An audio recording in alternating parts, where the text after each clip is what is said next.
Well, welcome again, everyone. It's me, Nick Michalak, and the terrific Steve Frazier. Hello. Terrific. Thank you. I like that's a new one. Gotta find some new ones. Yeah. I'm sure we're recycling the same old stuff. Well, I appreciate all the compliments and the adjectives of... Yeah.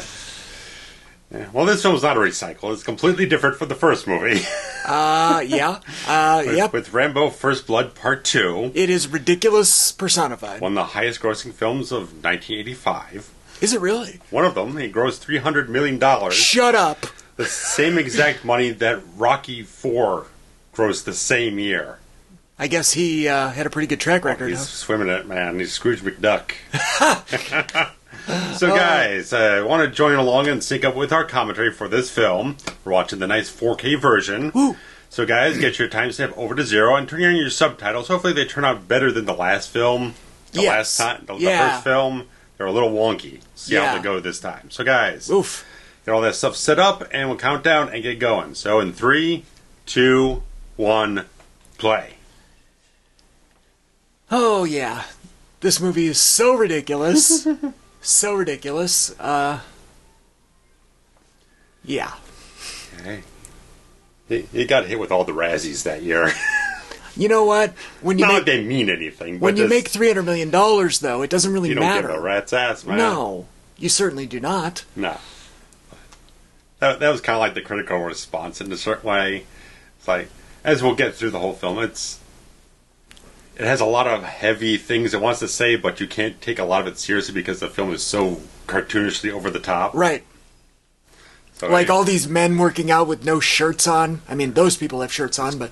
Like Cool Hand Luke. There's a good variety of men in this photo here that are shirtless. This is one of those like stereotypical things that I don't think actually happens ever anywhere in the world. This like chain gang of breaking rocks. I mean, what are you breaking the rocks for? What are you getting at? It's just busy work is the whole point.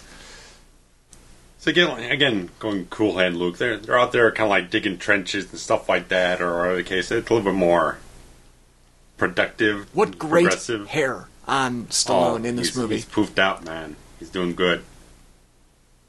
Here's our old friend, Troutman. I like that he called him Johnny. Yeah.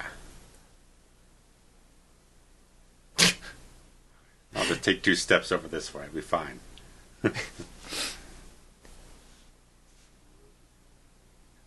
Now, he's in prison because of the events of the first one. Yeah. Right, okay. Yeah. What do you mean, are you interested? You haven't told him anything. Yeah. You know what I mean? Like...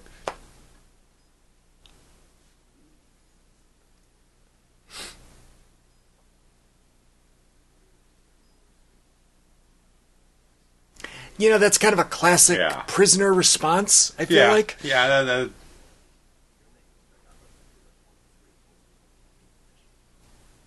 our subtitles did not say what he just said. We're already falling off the slope now. It wasn't awful, but it was different.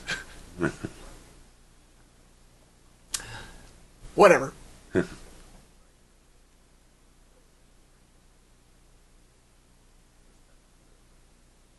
Our man here has such a... Is it Crenna? Yeah. Has a... what a great voice. Oh, yeah. He just has this, like, very sharp delivery.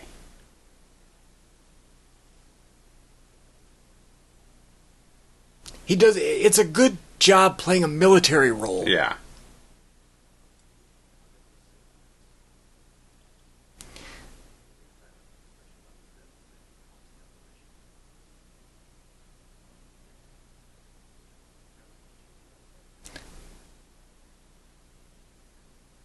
Should have had a beard. If he's in prison, he should have a beard, I think. It'd look good on him. Yeah, I could see that. He has a fantastic beard in Nighthawks. No, that's one you haven't gone into. No, I haven't seen that one. Nah, he's partnered up, New York cop partnered up with Billy D. Williams. Oh, okay. I mean, it would make sense that, in prison you just kind of grow a beard, right?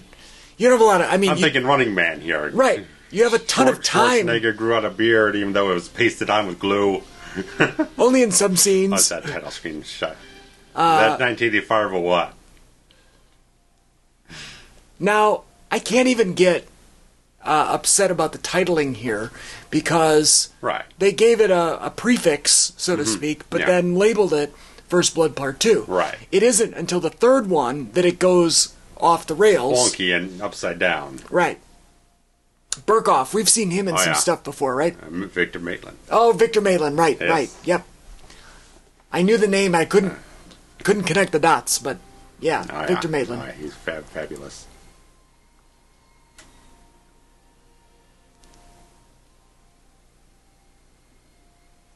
That's a great shot. Oh, yeah.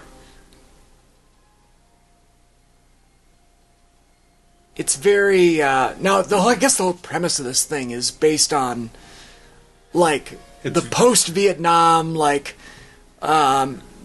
prisoner of war, missing in action. Right, and a lot of Reagan politics going on at the time. I don't know specifics, but it's kind of...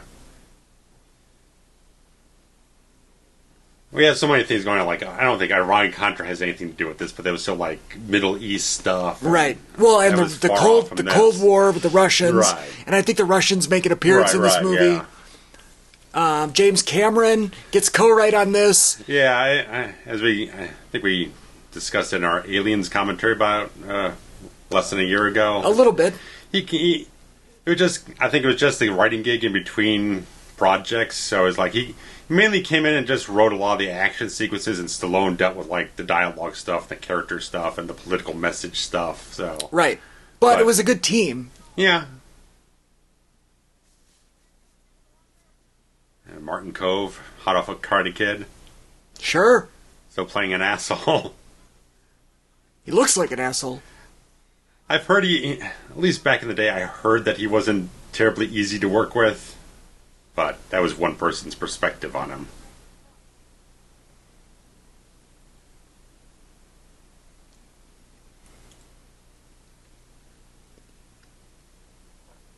That shows Napier. Awesome.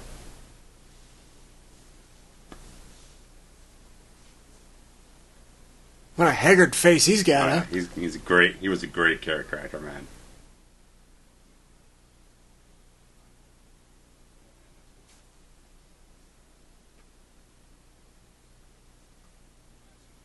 Nice Coca-Cola machine there. Oh, yeah.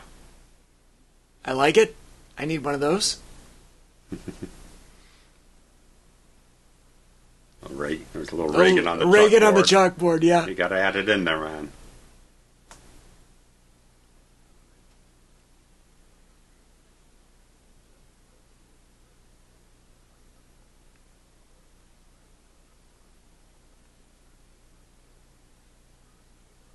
Four Purple Hearts. That's a lot, man. And a Medal of Honor. And felon, by the way. You didn't mention that. I didn't mention the criminal record, no. All he wanted was something to eat.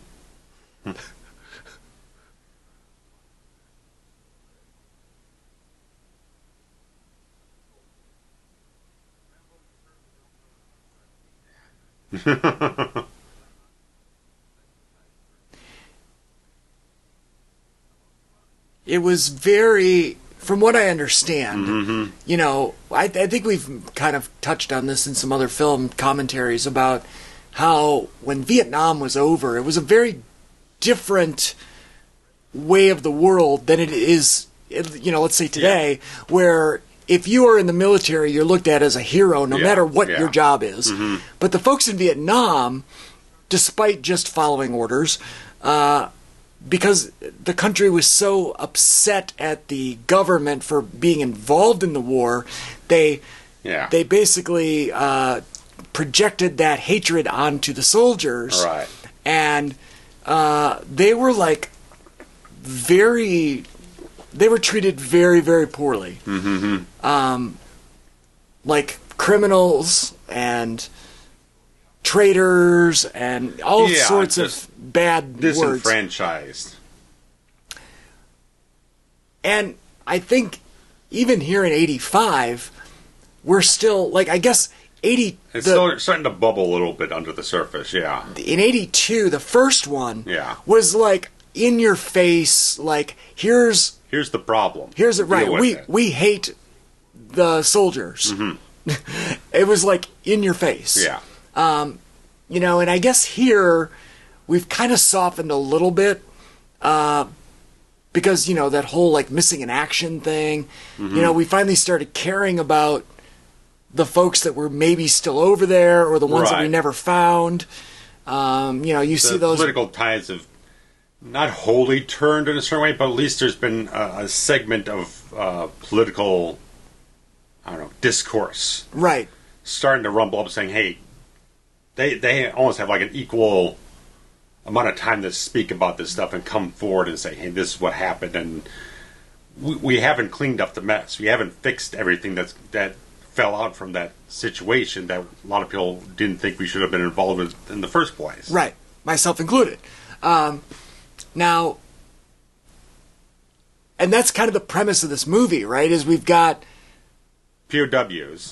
Prisoners that are still over there, and they want Rambo to go in and basically do recon, right, just to see what's happening and report back. Yeah. Of course, he can't do that without fucking everything up. Well, it's also the fact, Charles Napier's character there, Murdoch, this is a smoke screen. As it turns out later, the film's like, this is just supposed to be almost like a dummy mission. He's supposed to go out there, find nothing, come back, like, oh, well, we tried. Right. We're not actually supposed to launch a rescue mission. And if this criminal dies along the way, so be it. All right. Meanwhile, Trotman's altruistic. Right. He's on the up and he's a straight guy. He doesn't know that that's the case. Yeah. He's not like awaiting a swerve. On him too, right. Yes. Let's get a reputable guy at the head of us. We can use as a scapegoat if anything goes wrong. And Rambo's a perfect patsy. It's like, well, he's an ex-felon. You can put him in the situation no matter which way it goes. Good God. It's fine. The flexing. Oh, he's bigger in this film, definitely. This is almost like the beginning of the trailer. Just showing his muscles as he's like tying his boots. That'd be a great trailer. Oh, yeah, that's exactly what the trailer is, man. Just,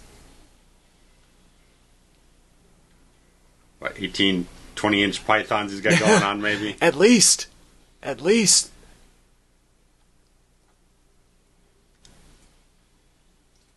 more coke in there, man. They definitely put money into this.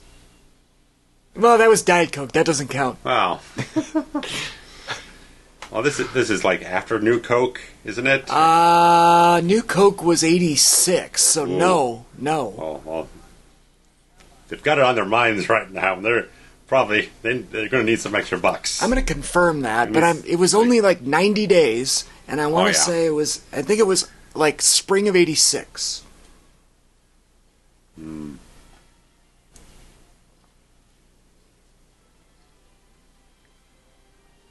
There's the blade.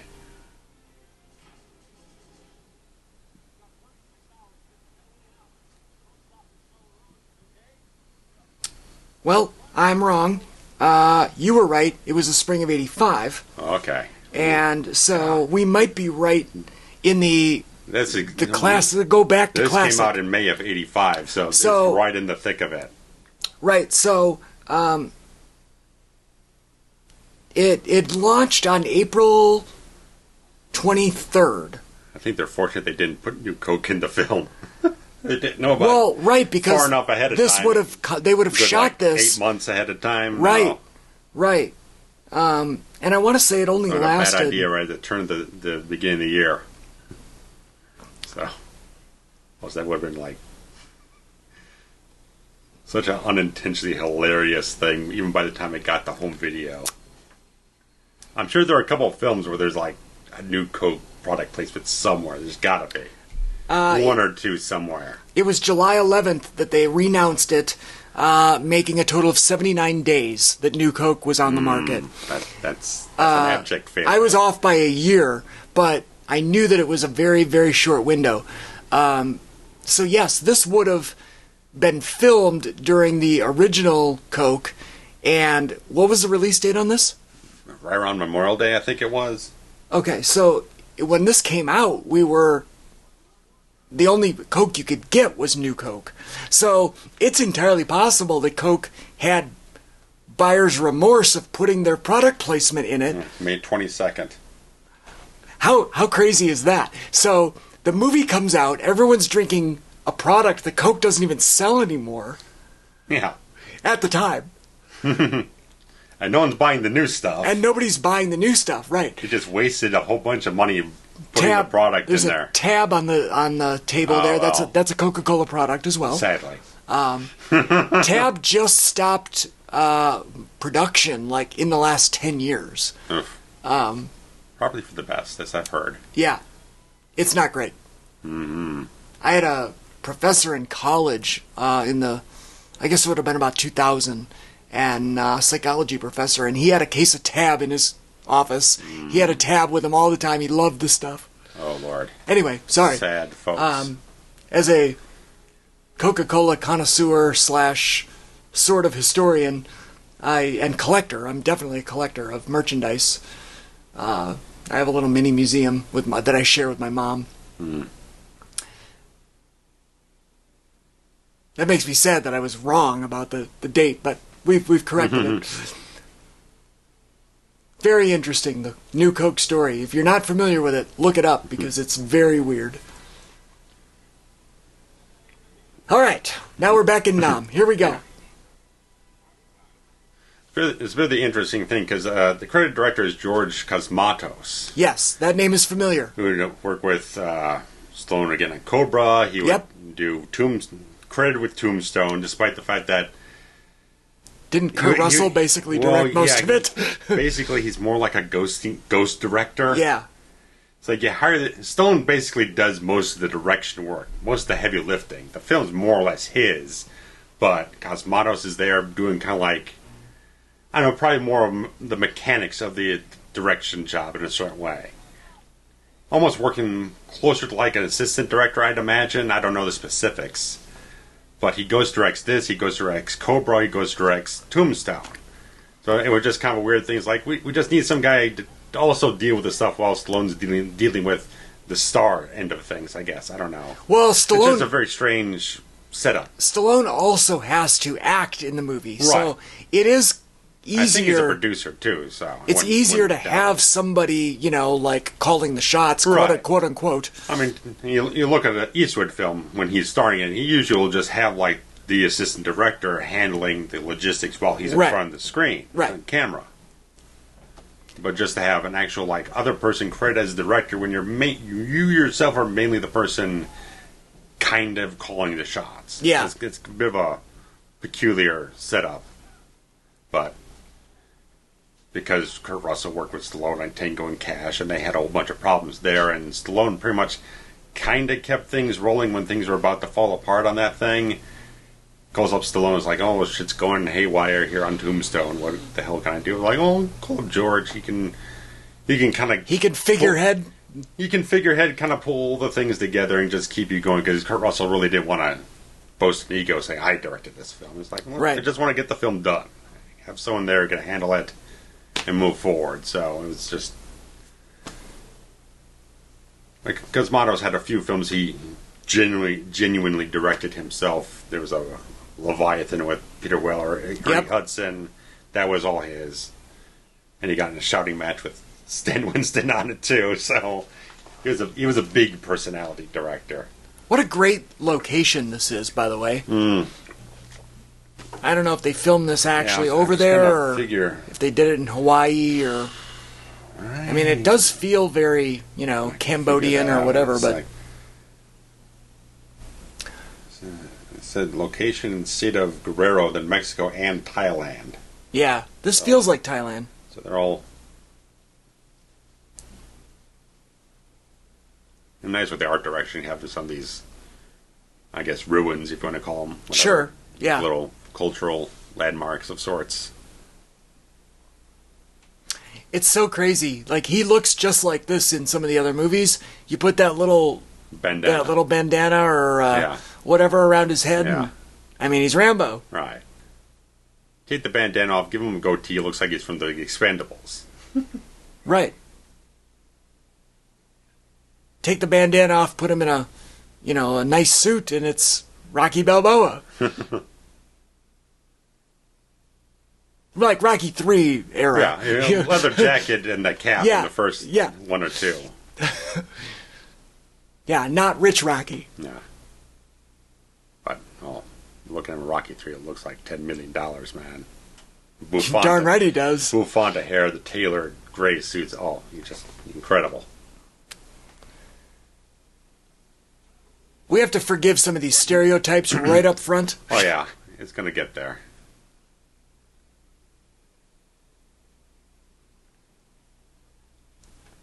They didn't even bother subtitling that. Or did you turn them off? No, it's still on. Because he said something to her and they didn't put anything under there.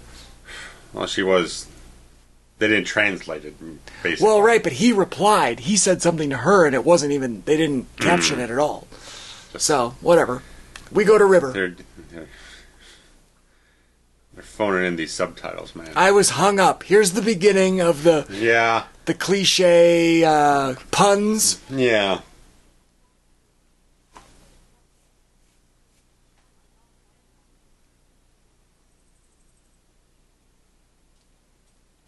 Now, she was set up by the government as a liaison, a conduit, as it were, to, like, a tour guide. Yeah. Okay.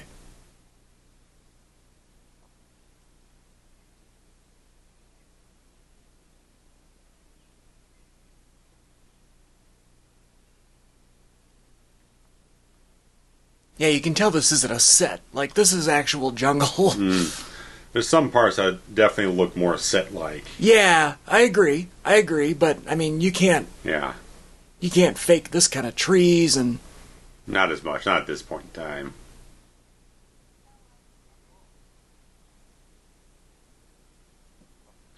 Think they got some barbecue at that little hut? I mean, it might be barbecued squirrels or whatever else. That's fine. There's something hanging from the trees over there. Fresh coconuts. I like it.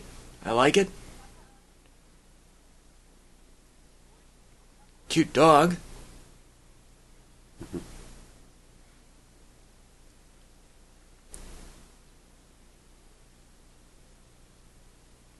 He's got a face. Yes, he does. He's got a film face. Yeah, I mean, he's straight out of Central Casting. Oh, yeah.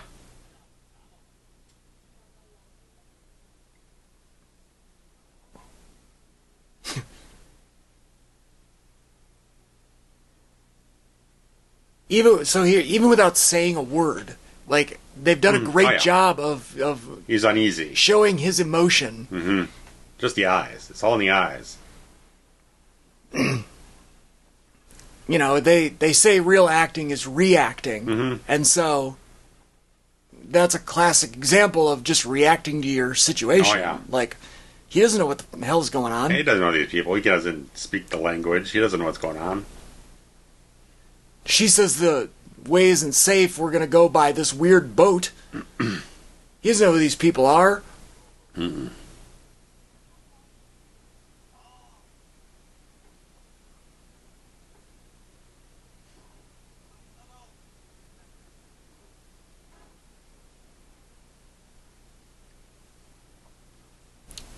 J and B.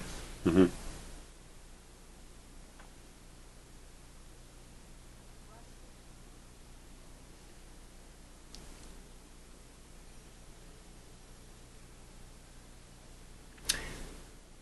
Yeah, it might be hard for somebody who is watching this for the first time, you know, and they're younger, to understand how much we hated Russia as well. Yeah. And, I mean, I guess the folks today... I mean, even us, we grew up in like the last 10 years of the Cold War, and we still at least had a sense of it. A little bit, right. Right, but all of the folks that are born, you know, around 9/11 or whatever that are listening to this... you know, they don't see Russia. I mean, they might in today, in 2022, they might. But in the last several 20 years or in their lifetime, it wasn't a generally accepted thing that, Russians were sneaky and bad, and we were generally on good terms until recently. Yeah.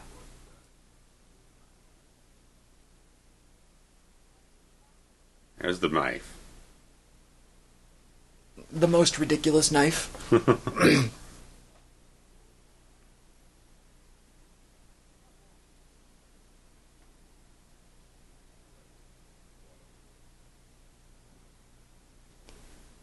Here's a little commentary on that. A little more in your face, or on the nose, of yeah.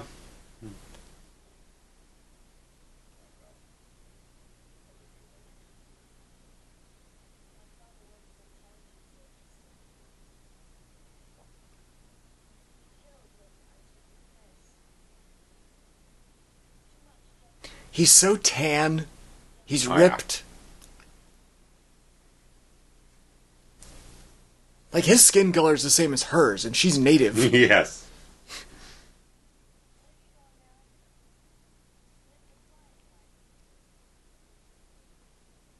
I don't think she was ever in much else after this, right? I don't know. Julian Nickson, I'm not sure. That's such an American name.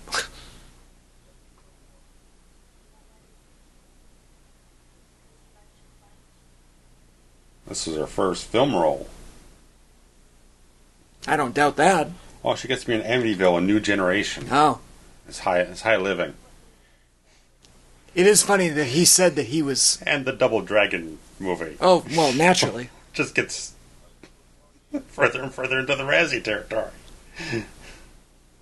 Oh, I'm sure she has some decent roles here and there, but nothing. She was in that Ready Player One uncredited, though. Oh, that movie got over like nobody. Business. I never saw it because that's not my thing, but like, I know people who say Ready Player One's their favorite movie. They're ridiculous, even though I still love them. Got to play around with Tom Selleck, some Magnum, some Airwolf. Little stuff here and there, nothing big and splashy. She opted for Chicago Hope instead of ER. Well, that was her downfall. A career suicide when you pick Chicago Hope and not ER. Mm-hmm.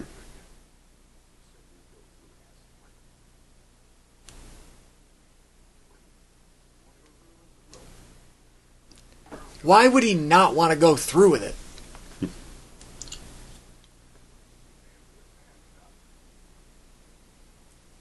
Yeah, you just look at these three guys. You know they're up to no good. Well, sure. The guy with the sunglasses, yeah, he ain't helping nobody, man.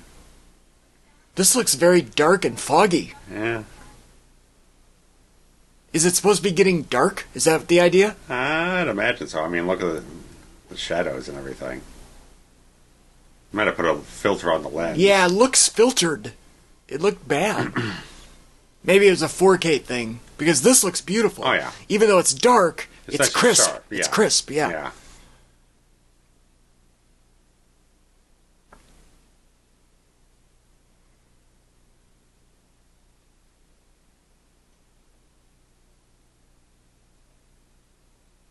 Yeah, that's not a set. That's Thailand.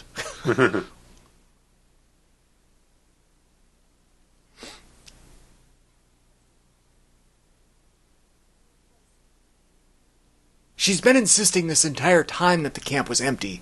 Mm-hmm. So,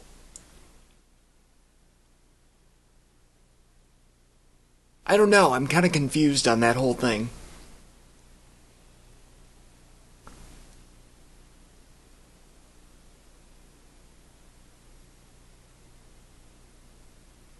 Although, I guess if I were personally holding some prisoners hostage in my camp, I would want it to appear as if nothing was nefarious going on. Yeah, as low-key as possible. Yeah, that makes sense.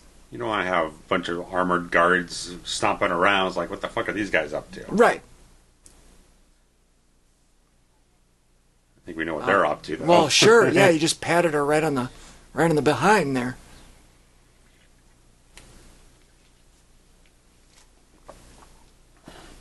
She's going to show all the soldiers a good time.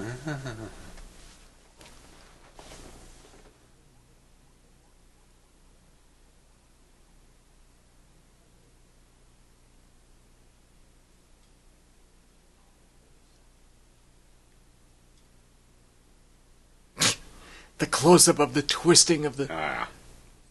He's got a flex, too, man. And put all his muscles together for nothing.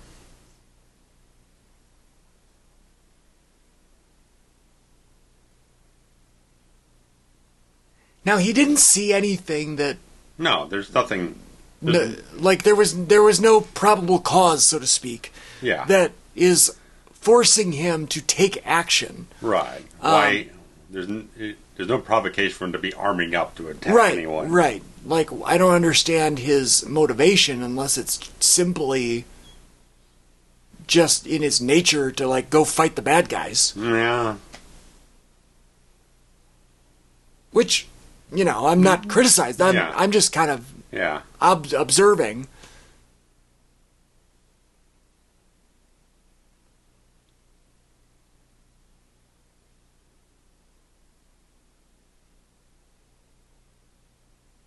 I guess in his defense, he hasn't really seen any evidence of prisoners yet either. No.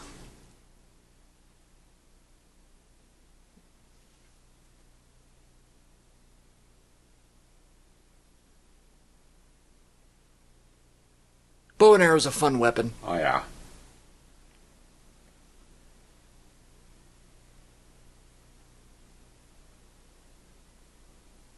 This is definitely coming back to me. It's been a few years since I've seen this.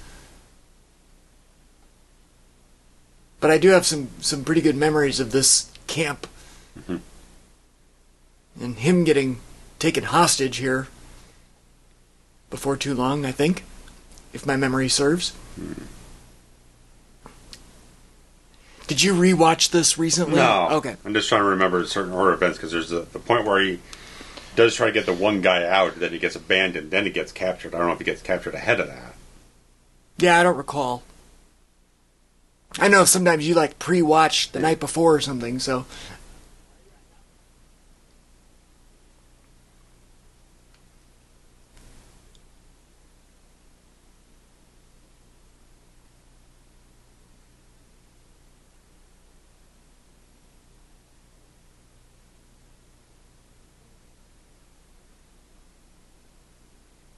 I feel like somebody would have noticed him creeping around here. Something. It's a little...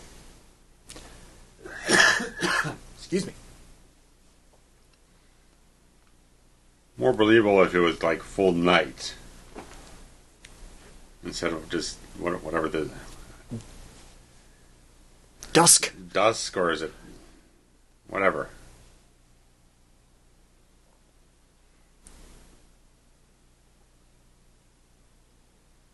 The lighting is really good, though. Oh, there's some prisoners. Yeah. And a nice tarantula. Tarantulas are harmless. They make great pets. So do rats, actually. I'm actually more afraid of rats than I am tarantulas. I've held a tarantula.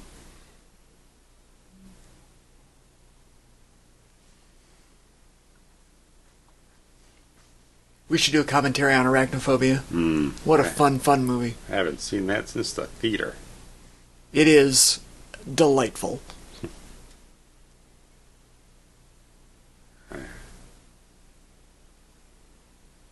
Caviezel here.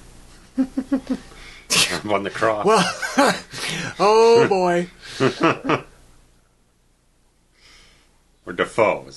Well, either one. There we go.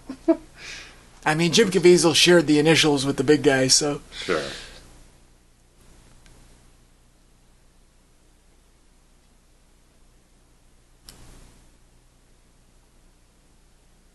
I mean, that's method acting, right?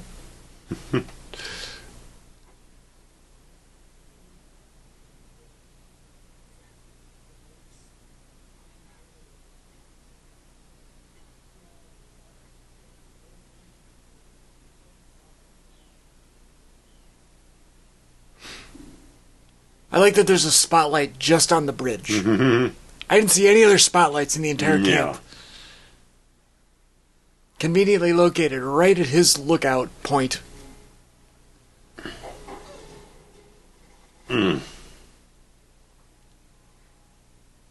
Maybe self-defense? Maybe? Maybe not.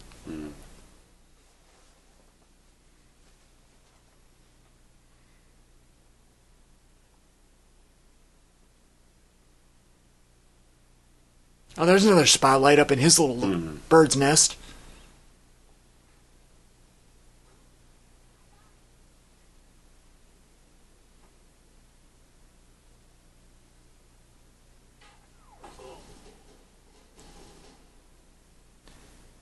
Shot to the heart. You're to blame. You give love a bad name. That guy gives mustaches a bad name. Where'd she get a ring like that? I guess she can afford it if she's a hooker. Mm-hmm. Even a Cambodian hooker probably makes good money.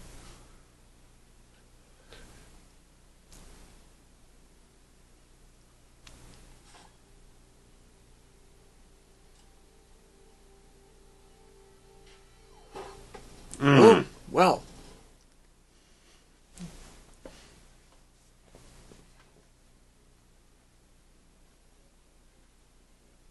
Also kind of like Jesus, you know, nailed to the wood there.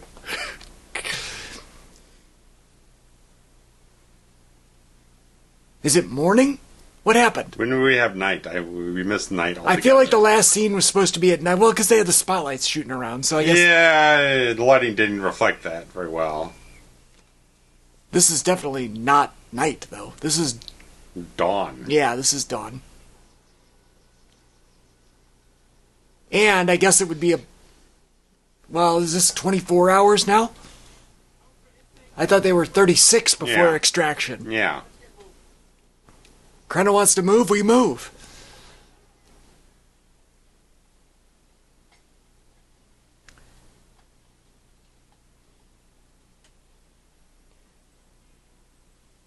This isn't a movie where there's a whole lot of storytelling. You know what I mean? Right. It's just kind of a... The front end is just waiting to get to the turn in the plot where you can get the actual tension and the action going.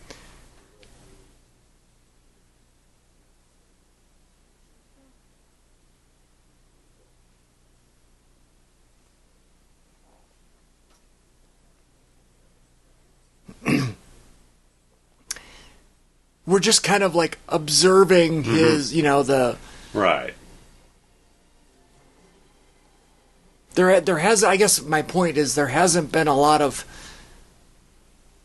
development or twist or, you know, narrative that has changed. Right. Because, I mean, like, the first act is basically just the first scene of the film where he's at the gate of the prison, and then everything else feels like it's just like a real slow Act 2 build-up. Yes, because as soon as you've established your main character and their objective, and then there's some sort of, like, incident or action that sends them on their journey, you're right. Right. That very first scene in the prison where he meets with Troutman, you're setting up the objective. The objective. Right. Yeah.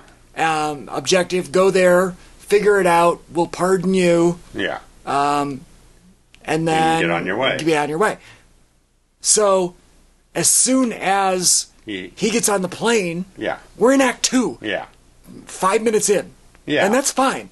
Like, there's no rule that says you have to, you know, span it out. A timestamp when it has to happen. Right. I mean, typically, if it's not 15, if it's more than 15 minutes, chance, you know, for Act 1, you're probably not going to like the movie very well, unless there's a ton of backstory or something, you know. Yeah. So 5 minutes is fine. Yeah. The problem, as we've discussed, is that during Act 2 is the entire meat of the movie. Yeah. It isn't until you have what's called the lost point, where it's like the moment where you feel like all hope is lost and Yeah, there's no hope. There's nowhere to go. Right. And then suddenly the main character turns it around and there's resolution. Now we're in Act 3. Resolution. Mm-hmm. He's like creating the conflict, which is fine. Yeah. Everything in the middle of those 2 points is Act 2.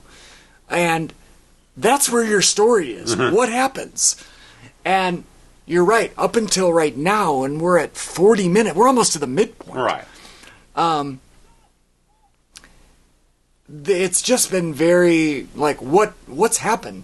He kind of went there, he sulked around, he found one guy, and now all of a sudden there's, like, turmoil. Everyone's betraying him, yeah. Turmoil on the boat, which betrayal is a good midpoint. Yeah. Even though we're not quite there mathematically. The main betrayal is when Murdoch and his guys and Martin Kove, everything, they pull away, and it's like, once they see that he's got one of the POWs, they abort the mission. That's the midpoint. Okay, that makes sense. And you know what? That makes even more sense because from the main character's perspective, mm-hmm. you know, whoa, shit. Jesus. That's a practical effect. That right there is a better practical effect than happens in all of Firestarter 2022. Oh, God. Anyway, I digress. From the main character's perspective, you know, he's working for the government. Yeah. So the Cambodians or whoever these folks are turning on each other or not being who they say they are. Selling out to whomever, yeah. Like, all of that is plot twist, moving the story forward, but it actually doesn't impact him. Getting to his... It's just there to add another action beat. Right, it's another layer to the onion. Yeah. Which is fine. So when the government turns on him, that actually makes a much better midpoint. Mm-hmm. So yes, I agree with you. These are the kinds of learnings that you're not going to get in any other commentaries on YouTube, right? Tell all your friends, guys.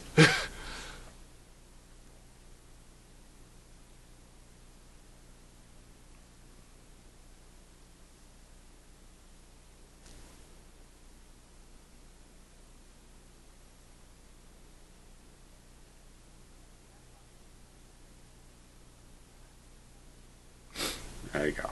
Well, yeah, while you were looking up something, he was talking on the boat and saying that he was expendable. Yeah.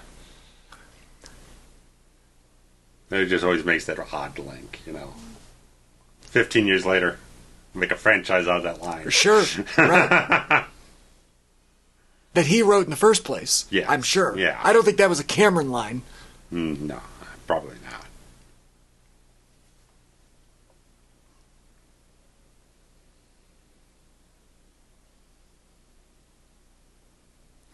Did they have an agreed upon rendezvous point here? I imagine so.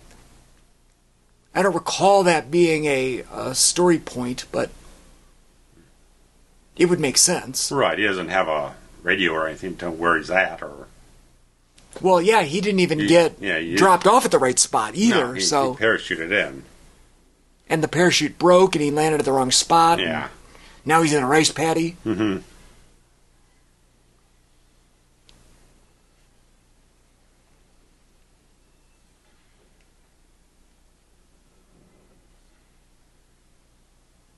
All these people blowing up their own rice. That's not good.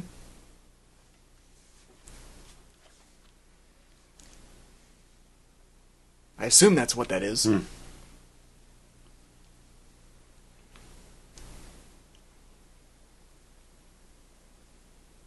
Yeah, definitely. When you compare it back to the structure of the first film, that's a great shot. The overhead shot, by the way. Go ahead.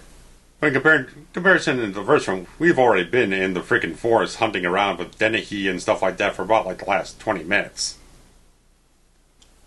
So despite this film gets out of first act faster, it's a lot slower getting to the meat of the action of the first film. Right. It's almost like the midpoint is where anything exciting even starts. Yeah. So they have a full 20 minutes that's just kind of not wasted, but It's ill-paced. Slow going, yeah. I love how he's holding his hand. Yeah.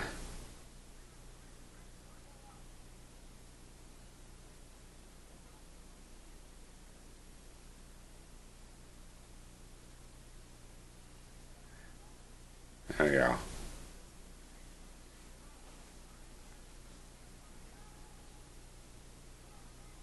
There it is. All the grunts are not in on either. Right. So just dickhead bureaucrat. Yeah. You weren't supposed to find anybody. Mm-hmm. And if you just took like photographs would disappear somewhere. Because I think they gave him a camera or something at the beginning. Because everyone was like, oh, just take photographs and see. Oh, there's nothing there. And if you did find something with a photograph, well, the photograph just get burned or something. Right, right.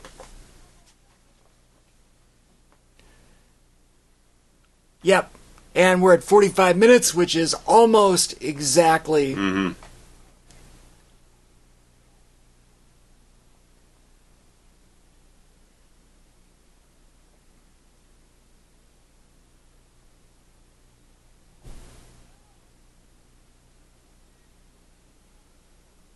He was like, fuck you. Can you imagine the betrayal that you would feel if you were Johnny Rambo in this scenario? After everything else he's already been through. Meanwhile, he's got all these guys coming after him. Yeah. And Rambo going to war and have all that shit happen, and come home, get spit on by everybody. All the shit with Teasel, all that type of shit, then getting in prison. Now you get to come out and say you can make a difference, and then they just flip you off and feed you to the wolves again.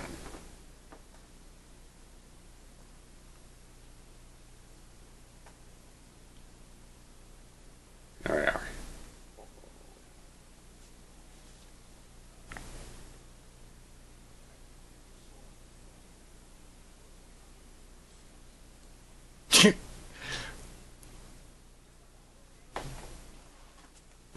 Well, now we're getting into a little something deeper. Yeah.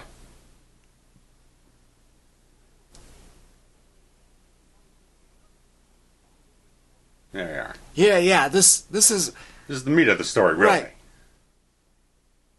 It's a little expository, but at the same time, it's kind of okay. Yeah. Because he is, I mean... Well, he's confronting him with... Right. Troutman's coming out like, what the fuck, pal? Right. It's not like they're conversing and he's just saying it. Yeah. He's condemning him about this whole ruse. Yeah. Right there. He picked up, snapped some photos, and there was something there like, oh, they just get shuffled up in the mess of bureaucracy.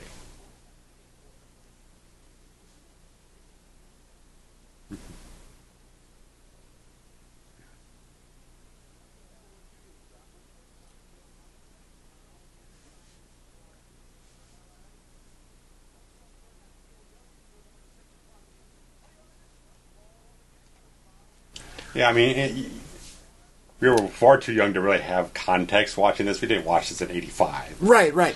And I also don't know what the context was, if this was a legitimate argument that some folks were making that we could potentially restart the war.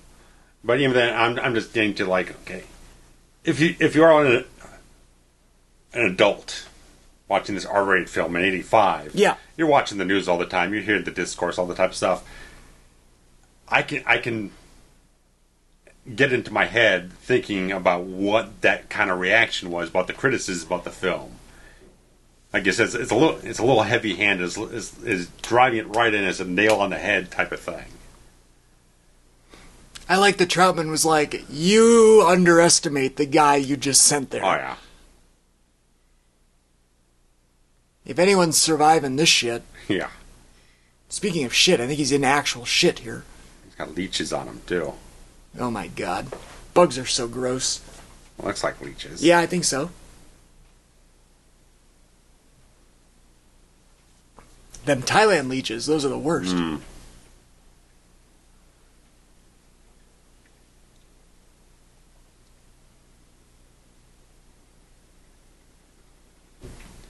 Man,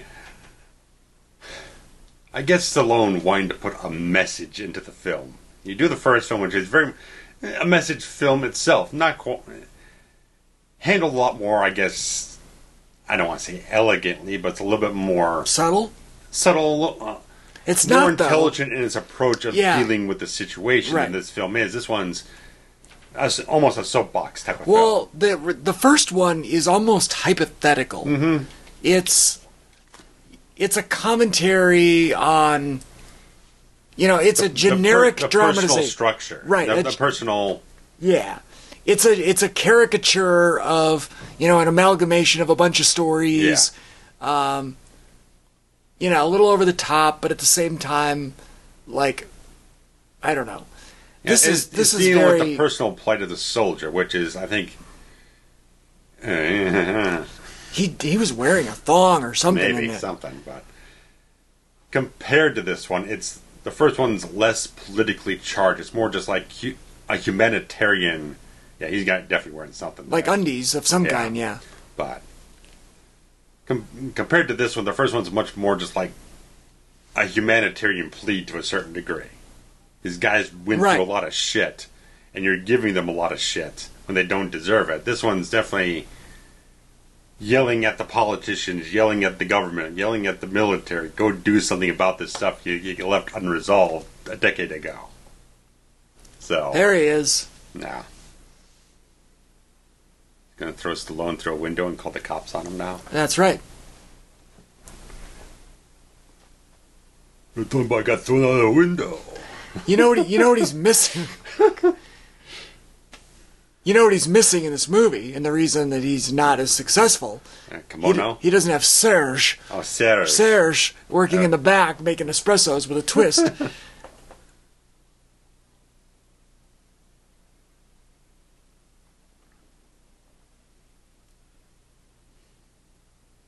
This big bastard Heavy here, is he somebody? I don't know if he's somebody, but he's definitely a tough. I don't have a freaking name for the character to find out, I don't think.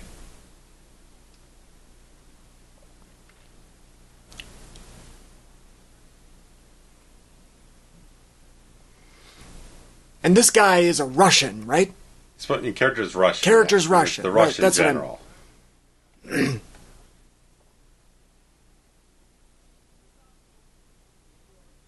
That's weird. I was reading up on Berkoff. Apparently, the last name changed a little bit because they were originally Berkowitz.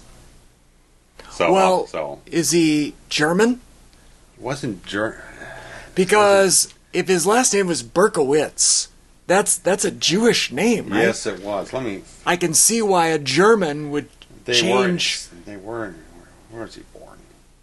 Oh, give me a second. Or even Austrian or whatever. Well, it wasn't. It was like a generation before him. So, give me a second.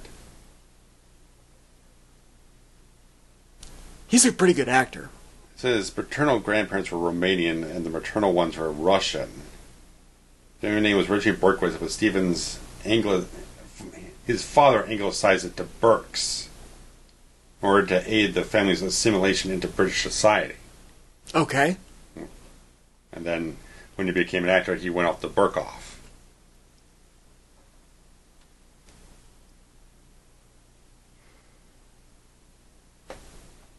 So it's actually Berks? Like his birth certificate is Berks? Burke. Or Burke. Berks, yes, I'm sorry, I can't keep all this stuff straight. Yes. Oh, here comes tonight's meat. And this is, what's her name, right? Yeah. Acting as a hooker? Yeah. Okay, good.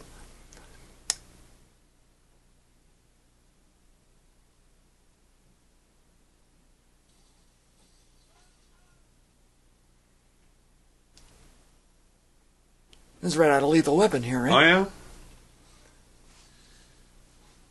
I can't even imagine what it would be like to be electrocuted. Fun little thing there with the lights flickering.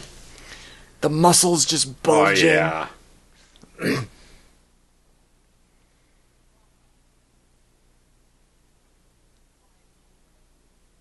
He's like a Russian Dave Bautista. Oh, yeah. Need more tats, though.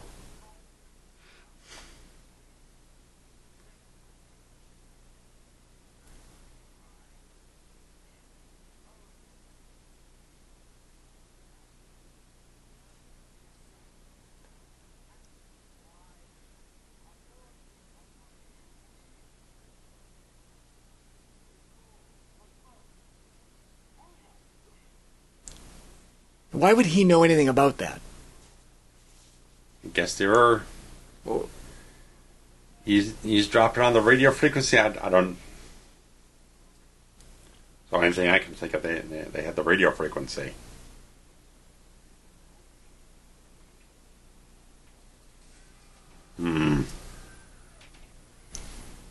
Good sell job, and also a good cutaway where what you don't see is better than what you do.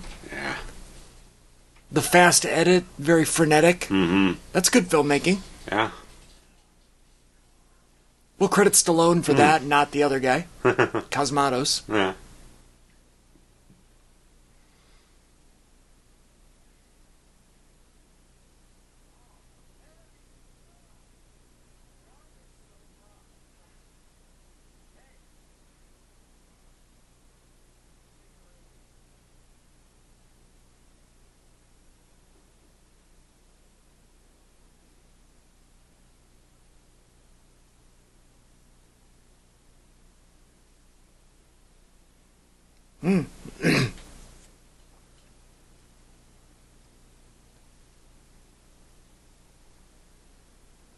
That's a nice little twist there that she's gone in undercover and no pun intended.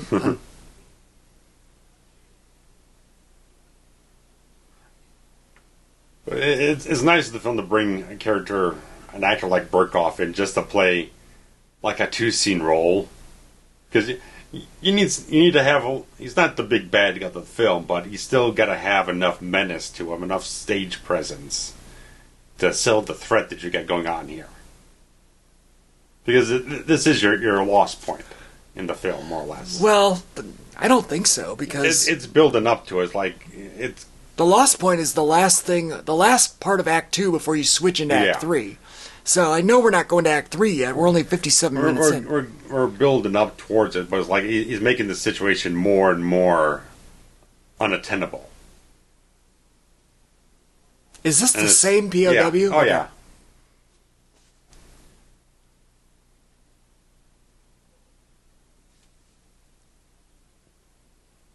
I guess I'm confused because he doesn't really know anything.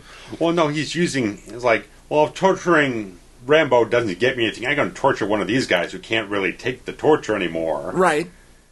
Rambo will do more to save the other guy than he will himself. Well, I get all that. Yeah. I'm just saying that...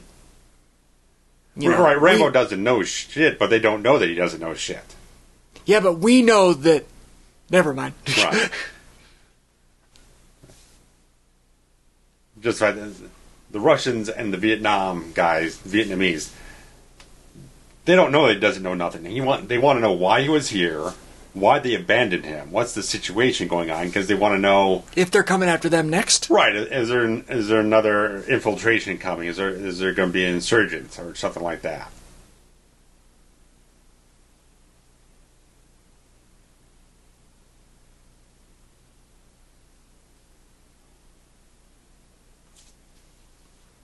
Meanwhile, nobody's paying attention to the hooker just sulking around with a gun.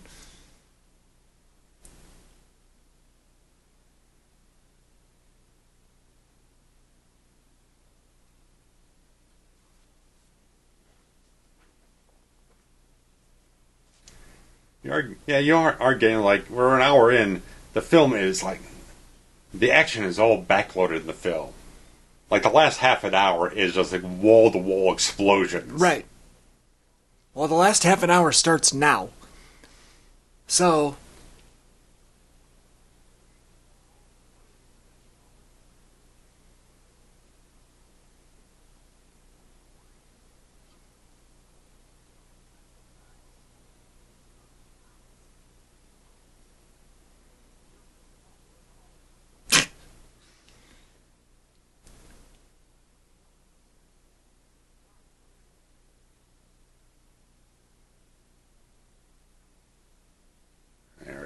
He's got to decide right now. Mm-hmm.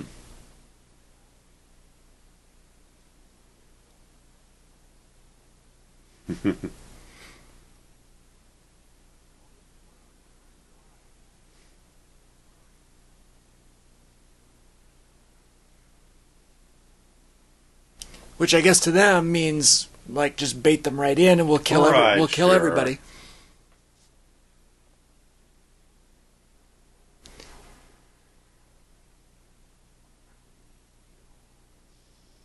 There it is.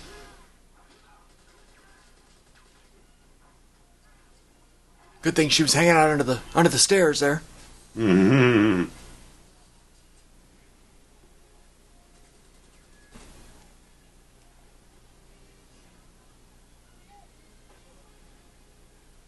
That guy with his spotlight. Asshole.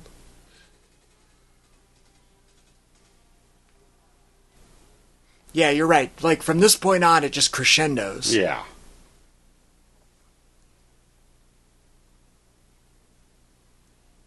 It's all a very thin story for the first half hour. Then we get a little bit of the political hammer on the head.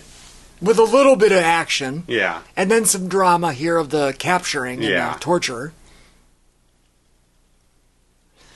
There's a shot right out of the poster, right? Mm. Him with the muscles and the AK-47 or whatever. Mm-hmm. I think he had a missile launcher on the cover of this one. Oh, maybe. Yeah, he does. Right there. Yeah. It's insane. Which we're going to get to. But you can't go right to missile launcher because you gotta work your way up. So, bow and arrow first. Now he's got this, automatic weapon. Automatic, yeah. Grenades, the occasional grenade. Mm-hmm. And then, eventually, the rocket launcher. Mm-hmm. Rockets will be launched, my friends.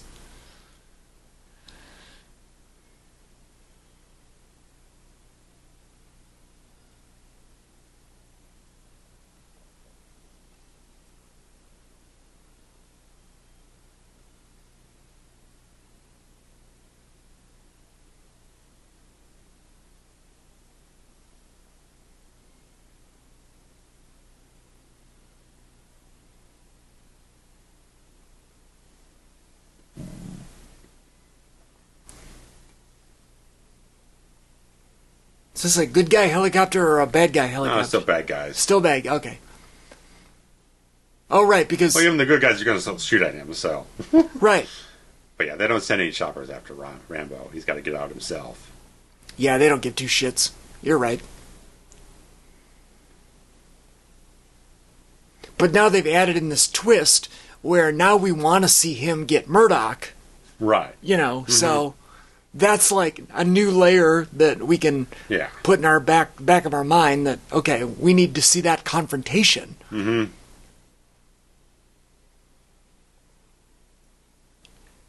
In a way that, is a, at the midpoint when we learned of the betrayal, it's almost an objective shift. Yeah.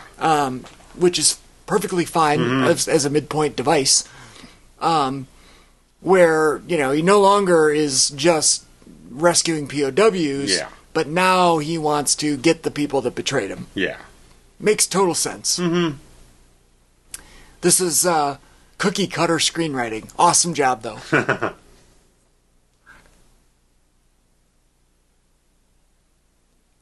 And it's possible that some of that was Cameron, and... Because Cameron feels like a technician when it comes to the screenplay. Yeah. He knows exactly how many pages he needs before he needs to hit the next plot beat or the action beat or something like that. Right, the math formula. Mm-hmm. So, the precision with which this stuff has happened, not to say that the first part of the second act was, great, but at least, some of these... midpoint, and regular story progressions. I bet that was Cameron. A little bit, yeah.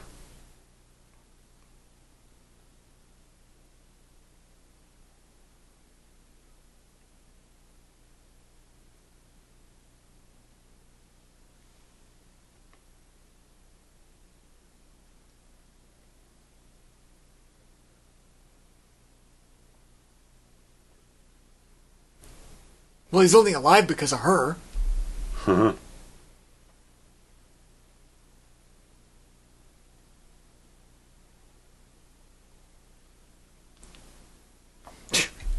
Then go America.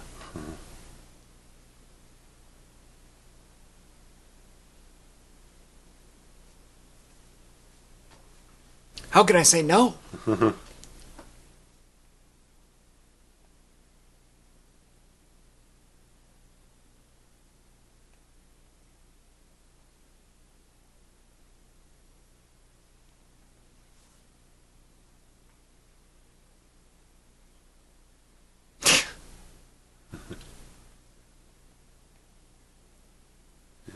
And that's not going to last long. No.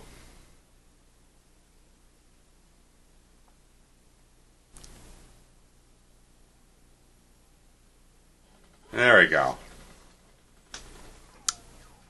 This setup right like... that's enough smoochy stuff. Right, this setup right like Lethal Weapon 2, where, you know, he finally finds a girl. London Huss. And then she gone.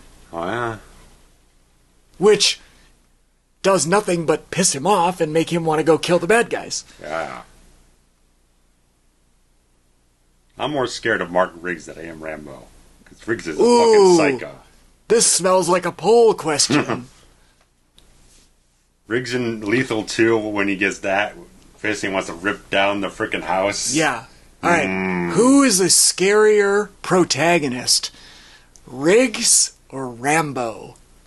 Ooh, this is a good poll question. Riggs wants to fuck up some bad guys. Rambo really doesn't want to have to do this stuff. He'd rather not. Well, yeah, he didn't even... He wanted to stay in prison. Alright.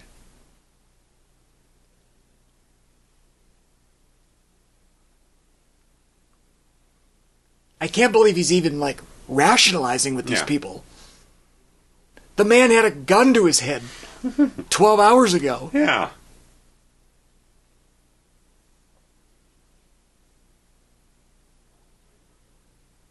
Oh, come on. He took out half his line there. And the subs.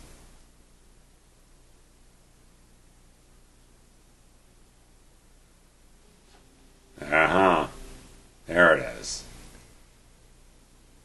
Little musical score here. Anybody of note do the score? Oh, it's Goldsmith again. Oh, it is, He okay. does all the first three. Okay. Because it is very good. And they're all magnificent. Oh, yeah, he's so mad. Oh, yeah.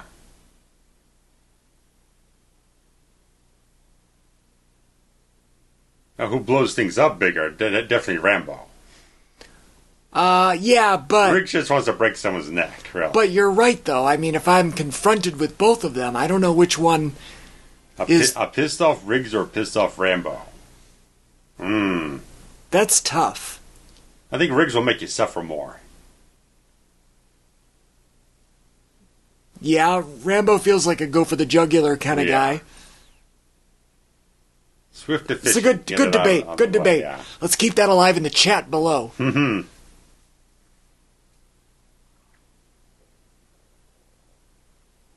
You know, Riggs got out of the electroshock thing. He broke a dude's neck. With his legs. Yeah? By the way, speaking of the comments below, just a quick shout out and to say a thank you to all the folks that interact and always comment on all these videos. Super fun. We love every time there's an interaction of any kind. Yes. You know, totally helps the channel. It helps everything. It's fun to interact with some of you. Good, bad, or indifferent. Mm-hmm. I usually let you handle the bad because you're very gracious. Well, you know, you can not like what we're saying, but we appreciate you listening. Yeah.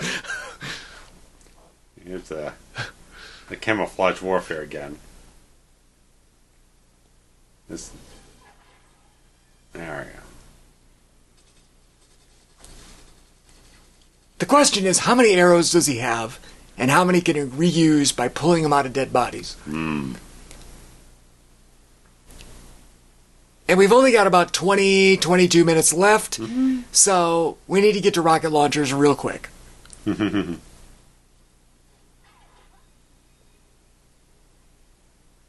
there anything worse than a wet sock or a wet foot?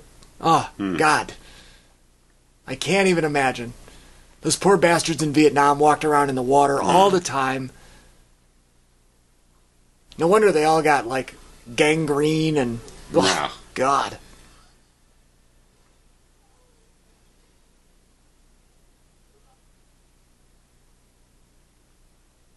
This section of the film is very similar to the first. Oh, yeah. Like, they knew what worked. Oh, yeah. And the reason it worked. And then they said, let's turn the volume up to 12. Yeah. This one's good. Ah, so good. Although, that was a setup of Jason Voorheesian proportions. A little bit. Like, the amount of time it would have taken to, like, set all that up. I don't know. I don't remember what the body count of this thing was, but like it was so huge. It took like forever for anything to dethrone it. I think it was probably the fourth film. Is there a website that lists body counts for movies? Know. If we should start one if there isn't. I do remember as a kid watching the Friday the 13th movies, and you know it was like 6, 5, 7, and then, you know, 7 again. And then when you get to number 5, it goes to like 22. Sure. Which is why that one was always one of my favorites. Just throwing random characters that have no bearing on anything. Right. Just a scene for the sake of having a murder. Right.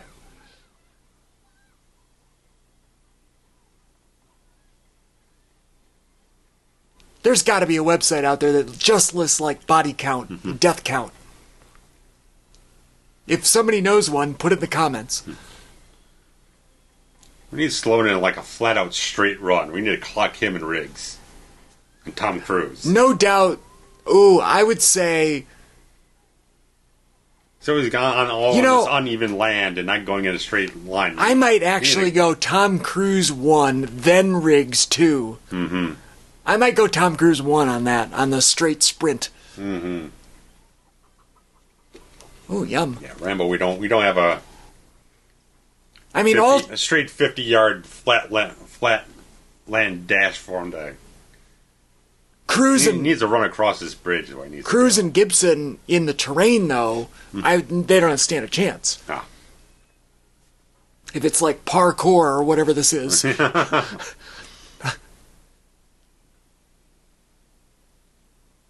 That's what the kids call it, right? That was the thing when, like, the beginning of Casino Royale when Bond's chasing the guy through the construction site. Sure, yeah. That's parkour.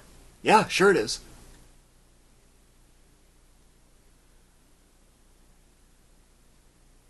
Casino Royale is a top 3 Bond film. Oh, truly.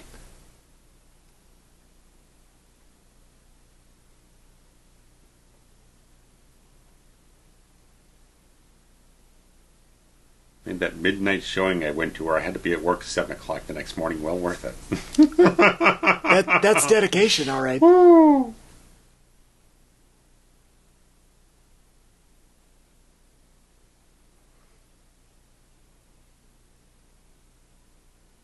I think I slept about 3 hours, if best, if at all. As we record this, I have to get up at 4 o'clock in the morning tomorrow, so I know what you're going through. Uh-huh.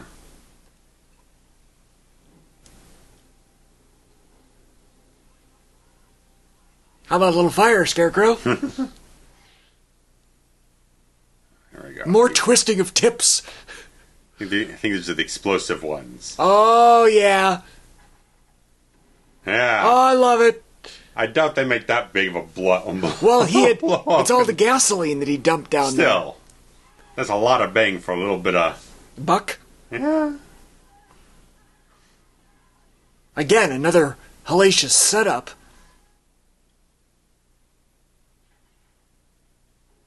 Oh, my God. Oh. You're right. That little arrow? Yeah. All that damage? And the precision on his shot.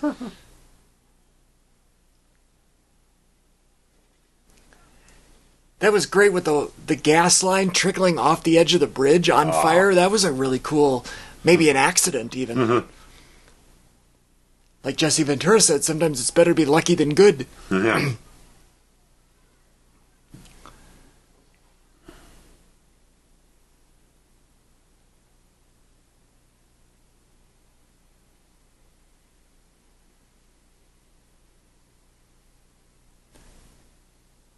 Do you think we're allowed to classify this movie in the same genre as Vietnam War movies? Or is this just, kind of tangential to that, Boy. It's adjacent, but... It's hard to make... You can't really... It's hard to make an argument when you think about Apocalypse Now and Platoon and Casualties of War. Right, all of those. Great. Yeah. Well, Apocalypse Now is not a great movie. There, I said it. Fight me in the comments on Twitter at Elgin Film Guy. Uh-oh. Doesn't look good for this guy. Wherever the red light goes. Yeah. But yeah, it's like... You bang. Oliver Stone did like 3 different Vietnam movies, and it's like... I don't think... I don't think he wants to be associated quite with that.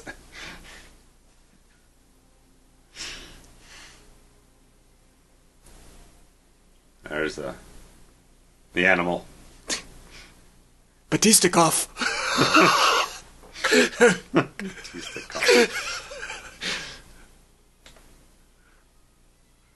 Oh, here's a big one. That looks like a big one. He's got to run away from an explosion in slow-mo. What's the name? Is he going to fly through the air here? Oh, yeah. There he is. Look at that. The whole mountain blew up. Oh, shit. Again, at this point, it's like all the political messagey You forgot about it. It's gone. No one's thinking about it no more. Like, come on. Really? At least the other film had the pretext of, like, PTSD, all that type of stuff, and dealing with the internal psychological depths of the character. Ain't none of that here, man. He's just blowing dudes up. Oh, see, we missed a beat. We did? That's the Batista bomb. Oh, I see. I see what you did there. Roll it back 30 seconds. I'll get on it.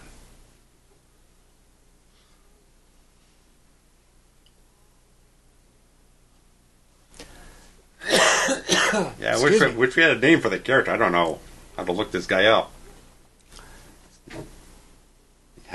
They did say his name at one point. Let me see if IMDb's got a picture of this dude. He might not even be alive anymore. We don't know. Well, I just want to have a clue. This movie was 37 years ago or something. What this dude was doing.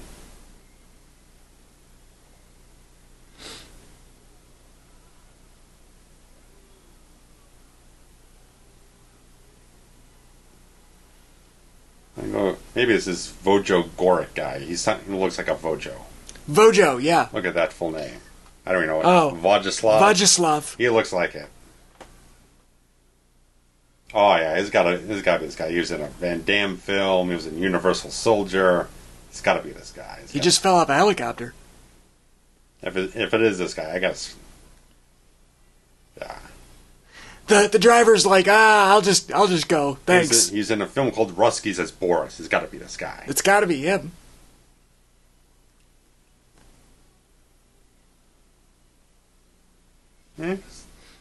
Probably just random muscle guy. I know he had a name. Well, the character's name, Yushin. Yeah, Yushin. That's right. Yes. So. There's a great shot again over the sun. Yeah, he was in a film from 2 years ago. Or a TV series from 2 years ago. Which one? Some foreign language film. Oh, okay. Something Before that, its last credit was from 1999 called Hostile Environment. Oh.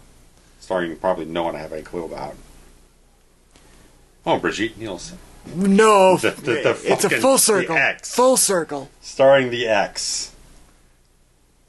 The actually you pretty much cut out of the director's cut of Rocky IV.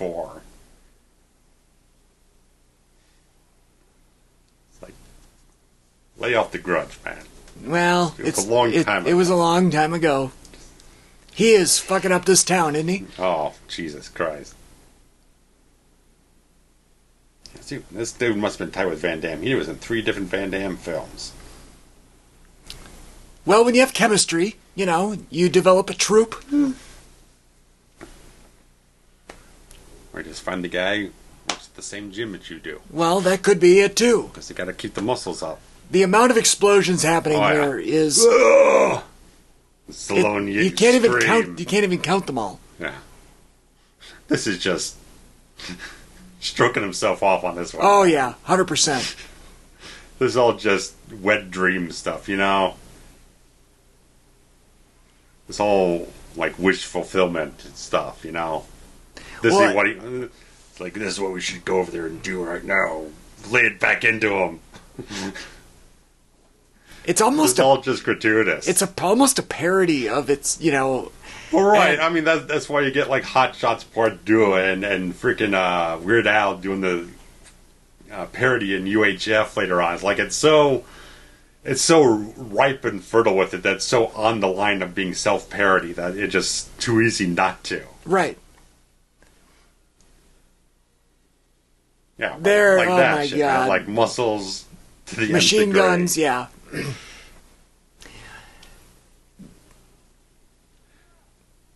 It's just the fact that, he's like it's all dead serious.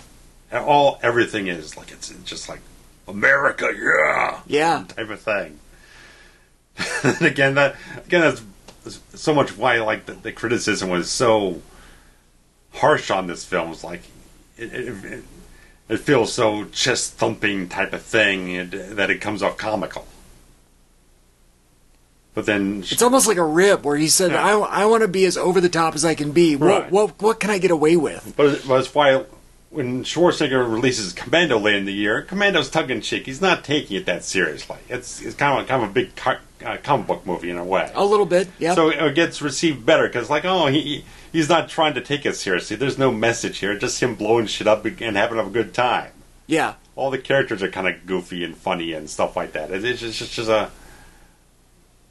a different approach to the same style of action. You almost can't take this seriously, though. Right, that's the fact. I mean, the first hour, yeah. You're right. First hour, it's here or there. The film, I don't think the photography of this film is anywhere as good as the first one, despite the rough points it had. This one just feels a little uninspired in most of the cases of photography in it, so it's a little bit more. This is our third, gunship, right? Against the sun, sunset type of thing, yeah. But like the first hour of the film, it's not all that impressive. It's not really compelling stuff. But then all the last, like I said, half hour, it's just so overdone that it just turns it completely ridiculous.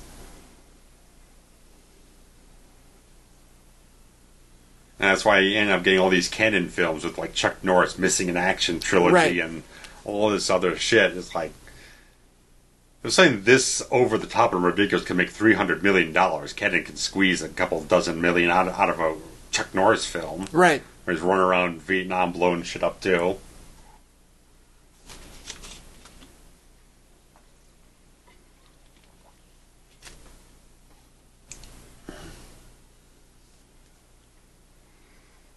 All the dogs and wild boar and chickens. Not to be confused with Rambo 3, where there's camels and various other desert life. Yes.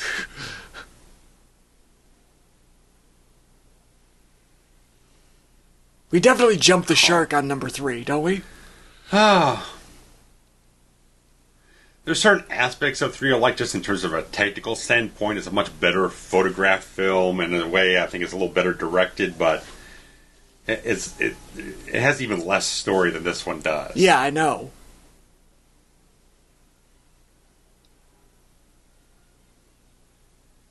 And in some ways, it's the same story. Yeah. Well, I have a lot to talk about when we get there. There's more to talk about in retrospect instead of just like what was kind of like put into it with the going into production. It's more the retrospect of when it came out and how it kind of failed. Yeah. Fell on its face when it came out.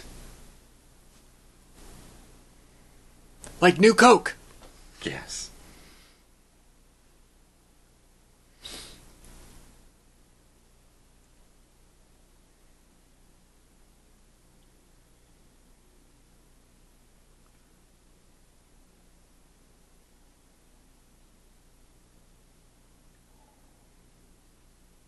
We're about to have a big game of chicken here, right? Oh, yeah. No, he's playing coy. Oh, I see.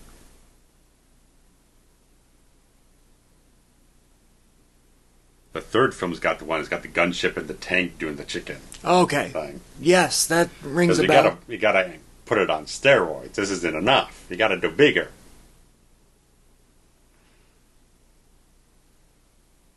Just like Stallone gets like twice the size of this film. I know. Just when you think you can't get any bigger.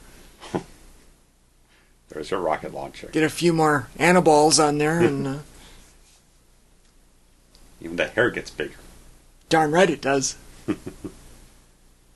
That's that same POW. Yeah, he's getting a lot of screen time, not a lot of fucking lines.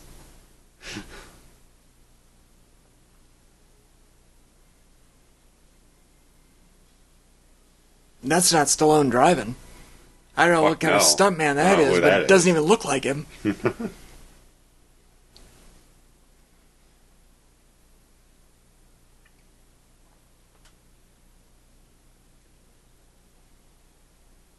But yeah, I mean, at this point, I mean, like I said, this and Rocky IV grossed altogether like $600 million in 1 year. That's just the box office. You count some of the video sales on this film alone, it's almost... If you add in like the video sales of both films, it's probably like another $100 million. It's insane how big he was. Not to say that he got a piece of all that, because he probably didn't. No, but still, that one fuels an ego, definitely. Where he can just... And he wants to call the shots, and everyone's going to allow him to start calling the shots. So no one's going to be putting him in check because, well, look all the money you make for us. Right. So, Stallone's always got those kind of rises and falls in the career, and this is the more higher up he gets in terms of clout and success, the more he gets kind of a little blinded to certain things, and in terms of the qualities of the films he's producing, where they get a little over the top, little further away from the quality that we know he can do, like the first Rocky. But he's able to get away with it because of his clout that he's earned. So it's almost like, I can experiment a little bit and I can make a stupid movie. But then there's another tentpole. Yeah, but then just the fact that when he slides back down, it's a real rough period in his career, and it happens a couple of times. Like, he'll be like up for 5 years, down for about 4 or 5 years, and he's back up for another couple. Like the third film, as when we get to that, is like it doesn't make as much money as this one, so it starts a bit of a down crawl because of the political change in the environment. By the time it gets released, makes the film obsolete. He does like Lock Up, he does Tango and Cash, he does a couple comedies, which never do well for him. Then he has to go off and do Cliffhanger and Demolition Man, but then he falls down again. And Cliffhanger is really just, First Blood in the mountains. Kinda, yeah. So he falls off from like... Oh, shit. Almost like 95 to like 2005 when he makes Rocky Balboa, so... Yeah, I rewatched Copland not that long ago. Copland's very good. Oh shit! I wouldn't want to be this guy.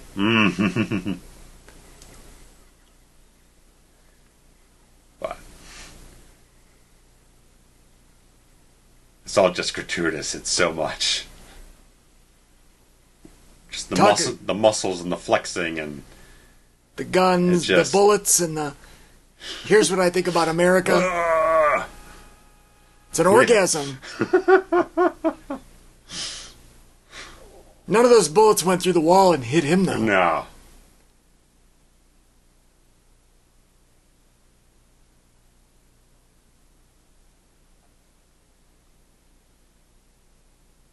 Have a Coke and a smile.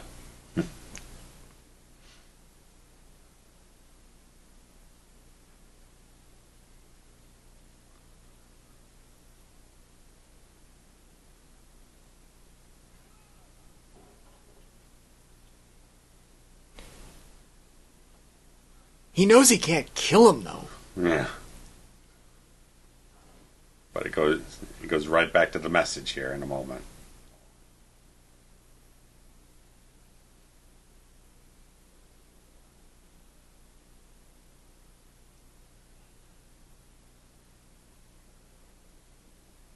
Yeah.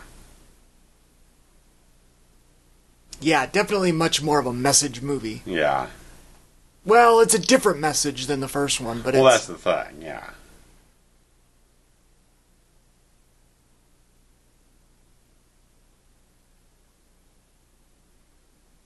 Like, the first one feels like commentary. Yeah. And this one feels like preaching. Right. You know? You're on C-SPAN right now up on a podium somewhere. Right.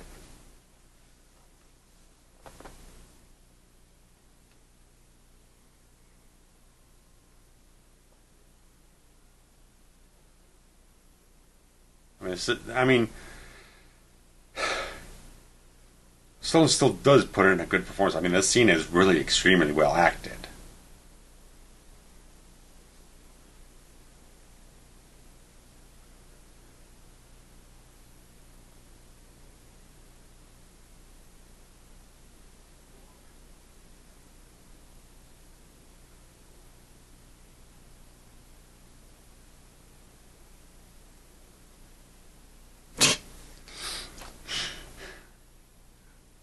Like, it's so weird, like, this sub-patriotism message, right. You know?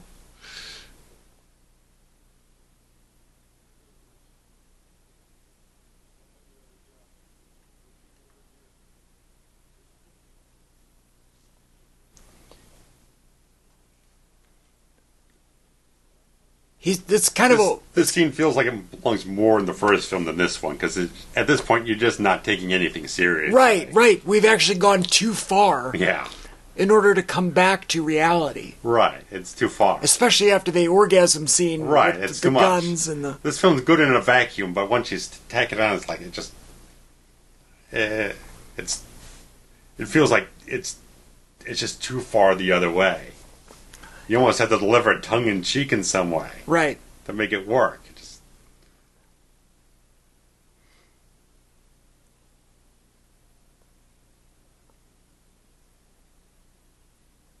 Now, where's he going, though? You know what I mean? Like, You're walking off into the sunset, but what, you're going to live in there? Yeah, by the third film, that's pretty much what they say. He just... lives on the run? Sticks around in Thailand. Now we've got a great 80s, ballad. I think it's Frank Stallone on this one. Could be. It's so bad. Such a bad... The song is so stupidly cheesy. It's trying to be so bleeding heart in a certain way. Well, in the 80s you had a formula. And it's very cheesy. Of how... Yeah, but it's fine.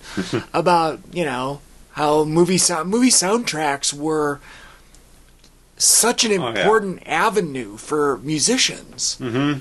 Like, there was more money to be made in a movie soundtrack song than there was maybe on your own album. Oh, yeah. Which I don't think people understand that anymore. Because Kenny Loggins, how many did he have? Jeez. Oh, 1 million. His number one rolls over the end credits of Over the Top, called Meet Me Halfway. Over the Top, Top Gun, Caddyshack, Footloose. He was all over those. There is no... Like, this is a lost art. People don't write songs for movies anymore. Yeah, they just seem to typically not go that route anymore. I don't know if it just... It's funny how they have to... I mean, demographic shifts or something like that. I don't know. You've got like the Disney machine. Changes, yeah. Where that's a whole thing. Yeah. But, and then there's a smattering of... Right. Yeah, almost like message songs now that are... Yeah. Like, you write a song because it has a message about diversity or whatever the fuck, and, you get nominated for that. I mean, it was so weird. They put out the first Avengers film, they attached some Soundgarden song to it, which still feels very weird. They put out some promo video, none of it felt right. It's like, what are you doing this for? It feels so out of step. And Soundgarden, I like Soundgarden, but I don't associate that with that type of movie at all. Was that song written for that movie? I think so. I'm not sure. I barely listened to it. I'd have to look it up, but I just remember they were promoting it as like, Soundgarden's such a weird choice. For like 2012. Right. That was 10 years ago, by the way. Yeah. As we record this. It's a peculiar choice, but yeah. I think the third film has another cheesy end credit song. I think so. There's an improper comma there after special effects, man. It drives me nuts, too. Well, we need to hear about your Riggs and Rambo comments in the below. And general movie soundtrack comments are welcome. However you want to interact, we're fine with. Yeah. Thank you for listening. Can't wait to do it again. Yeah. So, guys, thanks so much, and we'll be back soon. All right. Bye. Bye.